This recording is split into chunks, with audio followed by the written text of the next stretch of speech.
Well, hi there. I wonder how your weekend is going. I hope it's going pretty good. Today we had lunch with quite a few members of our pretty immediate family. So there were two grandparents there. That was myself and my wife, two parents, and two grandkids with their partners. So there were eight of us.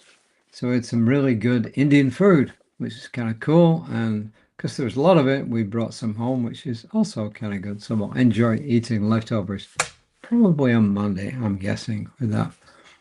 But more to the point, what is today's reading? It's called Babaji's Cave, and I'm going to read it and then I'll give you my thoughts, okay? Because it's by Rev Dr David Alexender. He first quotes from Paramahansa Yogananda, who says, "All differences in this world are of degree and not of kind, because oneness is the secret of everything." And Ernest Holmes, in Anatomy of a Healing Prayer, says, "There is no dualism in the universe. On this we agree. There appears to be, and on this we are agreed too. We've got to get to a place where appearance is not something to be contested against or fought, but merely clarified by knowing that it isn't." And if that seems like some kind of paradox, well, it is. Because on the one hand, we see difference. We see, I don't look like you don't look like me. I'm certainly not one of the animals flying around outside. We seem to be different and we seem to be unconnected. But once we start digging deeper into this and reading and doing our spiritual work, we find out in reality we're not. We're all connected. And that's kind of my intro to what he's talking about here today. He's talking about personal stuff here, anyway, you'll see. I felt a pull to visit India ever since I first read Autobiography of a Yogi by Paramahansa Yogananda. He says, long before my other sacred encounters within the caves of India, I dreamed of this place. And now I was finally on my way to Mahavatar Babaji's cave, the starting point of many Eastern yoga teachings. High into the Himalayas towards Kokuchina, the last drivable village before the trek to the cave, my guide and I set out at dawn. Stories of tigers and other once prolific wildlife in these mountains filled my thoughts as we climbed. On arriving, my guide, somewhat surprised, noticed that the site, often crowded with visitors waiting hours for entry, was empty.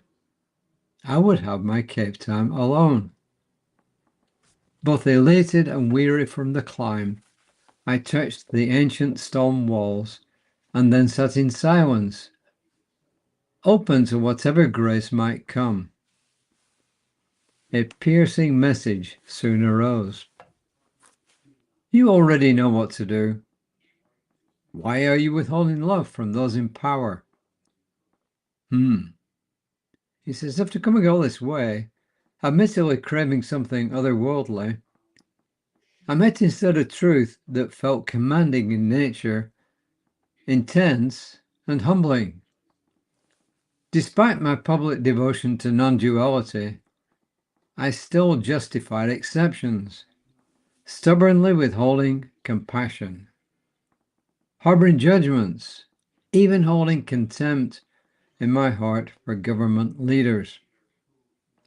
Like Ram Dass's familiar story of struggling to love Secretary of Defense Caspar Weinberger, I knew what my next practice must be. Place their photo on my personal altar, look at them each day until illusion dissolves, and then learn to behold love in all its forms, even the most difficult ones. Hey folks, this is not an easy lesson. And if Reverend David Alexender could do it, more power to him.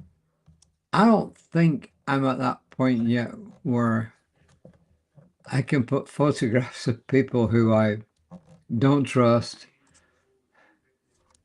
don't think are honest, don't think are doing a good job, etc., etc. I'm not there yet. Can I pray for them? Yes, absolutely.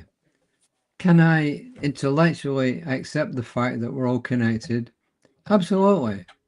Can I accept the fact that these are beings created indirectly, of course, by that same one source that I'm coming from? Absolutely.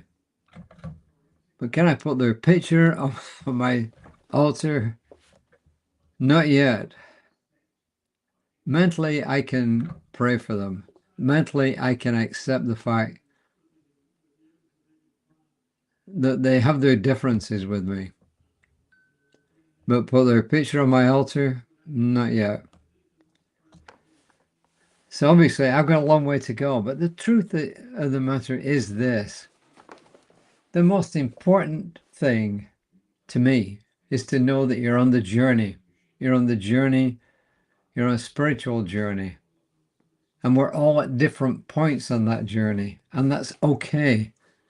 And we don't judge ourselves because we're not as advanced, quote unquote, as somebody else.